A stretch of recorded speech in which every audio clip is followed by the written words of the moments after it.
몸에 근육을 만들기 위해서 열심히 운동을 하지만 우리가 놓치고 있는 것이 바로 하나 있습니다. 그것은 바로 마음입니다.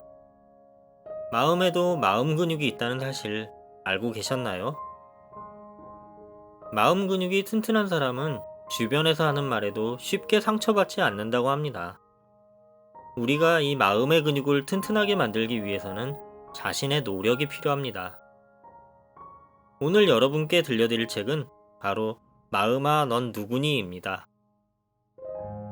마음치유 전문가인 저자 박상미 교수는 심리상담과 의미치료를 통해 재소자들과 소외계층에게 마음치유 학교를 열어 많은 선행을 베풀고 있습니다. 저자는 많은 사람의 마음을 치료하는 상담을 하면서 이 고민들 속에 공통점을 발견했습니다. 그것은 바로 스스로의 마음과 감정의 의미를 잘 이해하지 못한다는 것이었습니다. 내 마음이 왜 그런지 모르겠고 스스로의 감정을 다루기 어렵다 보니 타인과의 관계까지 불편했던 것이죠. 그래서 저자는 자신의 마음을 돌이켜볼 수 있는 책을 한 권 쓰게 됩니다. 마음아 넌 누구니? 라는 책을 말이죠. 자신의 마음을 문이라고 생각하고 똑똑 두드려보는 것부터 시작합니다. 이 책에는 마음 때문에 힘들어하는 여러 가지 문제를 1대1 상담하듯이 차근차근 답을 알려줍니다. 적당한 거리를 두어야 하는 관계의 문제, 나를 지키고 키우는 생각과 감정의 문제, 사랑과 이별의 문제, 그대로 나를 인정해야 하는 나의 문제 등에 대해서 말이죠. 이제 하나씩 이 책에서 알려드리는 유익한 내용을 여러분께 전달해 드리려고 합니다.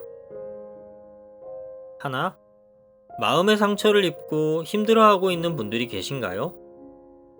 내 마음의 상처를 빠져나오기 위해 자신에게 이런 질문을 해보세요.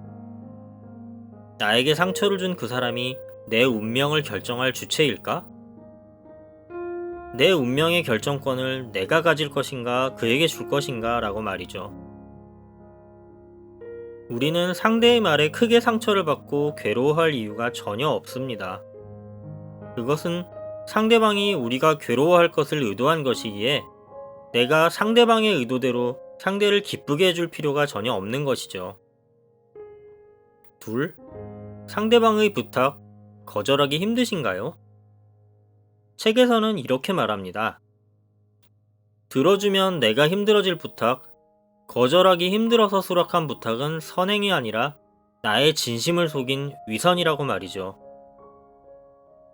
거절하는 것이 쉽지 않고 상대방이 서운해하겠지만 그것이야말로 자신을 지키는 길이라는 것을 알아야 합니다. 셋, 우리는 누군가와 대화를 하다 보면 서로 의견이 엇갈려 말싸움으로 번질 때가 있습니다. 그럴 때는 싸움을 피하기 위해서 6초 호흡을 하라고 권유합니다.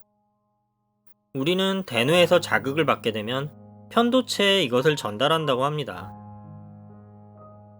편도체는 본능과 정서를 지배하는데 편도체에서 대뇌 피질로 전달하는 데 걸리는 시간이 3초입니다. 대뇌 피질은 생각과 언어를 지배한다고 하죠. 누군가 나에게 모진 말을 했다고 하더라도 그 자극이 대뇌 피질로 전해지는 시간인 6초만 참고 견딘다면 여러분은 이성적으로 생각할 수 있을 거라는 것이죠. 자, 3초는 코로 천천히 숨을 들이마시고 나머지 3초는 입으로 내뱉는 6초 호흡은 어떤 순간이 오더라도 여러분이 이성적인 판단을 내릴 수 있게 도와줄 것입니다. 우리는 살면서 별일 없이 잘 지내는 것 같지만 속으로는 외롭고 쓸쓸한 감정이 내면에 자리 잡고 있을지도 모릅니다. 내 마음을 숨긴 채 살아가는 것은 큰 마음의 병을 얻게 될지도 모르는 것이죠. 이제 내 마음에 귀를 기울여야 할 때입니다. 내가 슬프고 마음이 불편한 이유, 그리고 위로를 받고 싶을 때일수록 자신을 다독여 주세요. 여러분의 마음을 어루만져 줄 수 있는 마음을 치료하는 책, 마음아 넌 누구니를 통해 마음 근육을 단단하게 다져보는 것은 어떨까요? 하루 한 권에서는 매일 하루 한 권의 책에 대해 요약해서 정보를 알려드립니다. 구독과 알람은 하루 한 권 채널뿐만 아니라 여러분의 인생에 조금이나마 변화를 가져다 드릴 것입니다. 시청해주셔서 감사합니다. 인생을 바꾸는 하루 한 권이었습니다.